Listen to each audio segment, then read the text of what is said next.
video is to create awareness of the history of the stolen generation. You must be wondering, what is the stolen generation?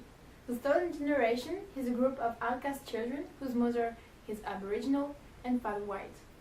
We're going to explain what happened to this generation, what caused their suffering, and why they suffered. Let's get into the video.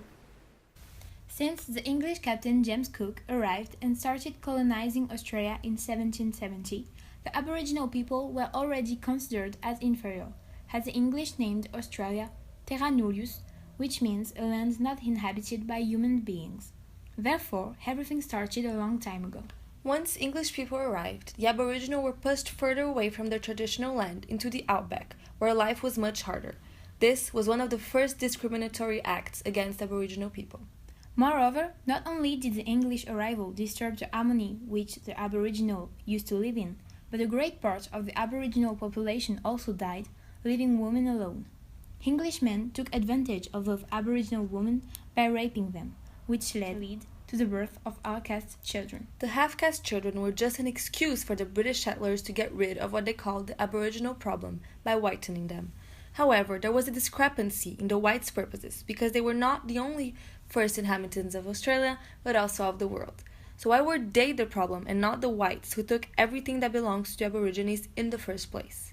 Their goal was to break the cycle of transmission of knowledge by removing the outcast children from their families. This removal was meant to make the Aboriginal culture disappear.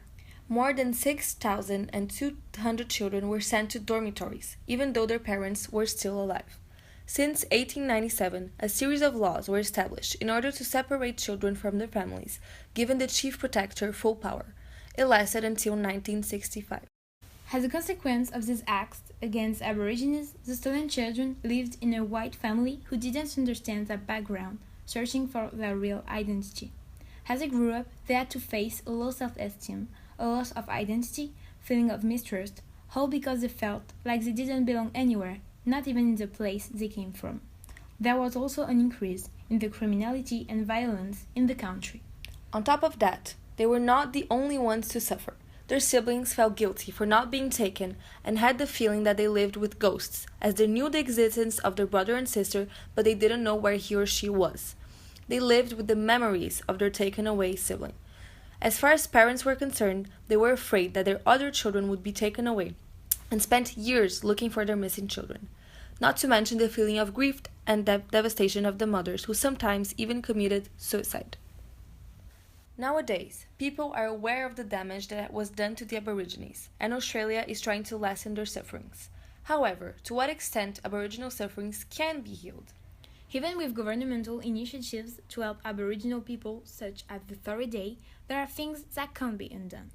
The sufferings that Aborigines were victims of were carved in stone, as it has marked the history forever, which means some things can't be healed or forgotten.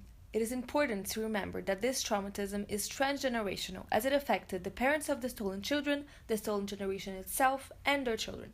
However, in spite of that, improvements in the Aborigines' living conditions are being made currently. There are, for example, governmental actions to closing the existing gap between the indigenous and non-indigenous people. There is a will of righting the wrongs of the past, as said the Prime Minister Kevin Rudd in 2008. In an attempt to turn a new page, the government is giving Aborigines a better access to education, medical care, and financial aid in order to include their population. The Aborigines' sufferings were neglected for a long time, and now it is time to remember in order not to do it again.